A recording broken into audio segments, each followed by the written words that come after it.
बाणा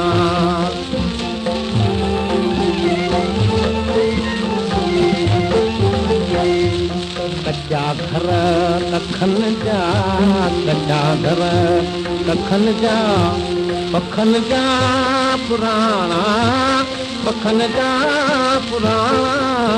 भिटन ते वसन मद ते बाणा अबाणा अबाणा अबाणा अबाणा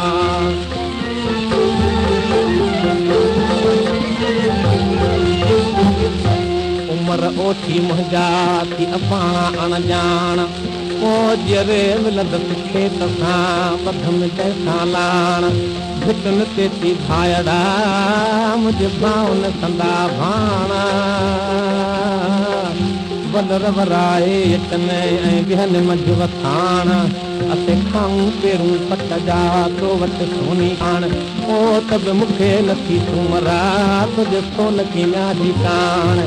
गोर न कर ज़ईफ़ खान कताण हाई कान ओ दुनिया थी दम चार के कर तकबर थी न तुमाण हित रही रहंदे केतिरो थी करदा जान पछाण हित ज़ुल्म करे थो ज़ाहिरी हुते मए वठंदे माणा तोड़े कादुर जी चंद्र करे तोखे नाहे कान अब हाकिम मुतीहीनन ते हथ न हलाए जहान ओ जे तूं मर्द सदाई सुमरा त वञी विढ़ बि मर्दन साण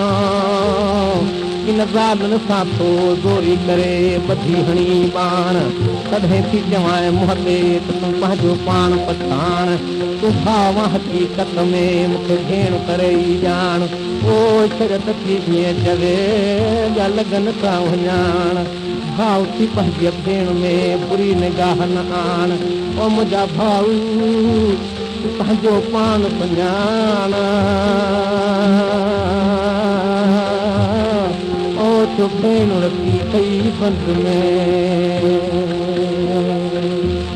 इहे महे दमाजूं हुजनि तो खने बहो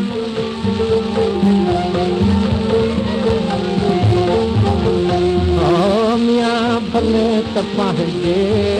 लवीले सां ख़ुशि रहो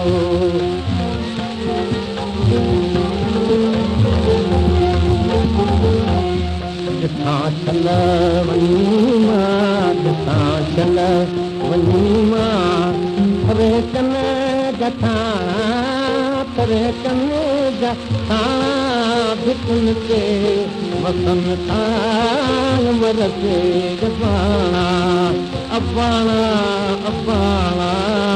अबाणा अबाणा पका पेरूं थर जा पंवारनि फसावां अॻे ई गठियूं उमिरि जन फलावां दुखा जन मुंहिंजा किसांजी सियाणा भिटन ते वसन था उमिरि ते बाणा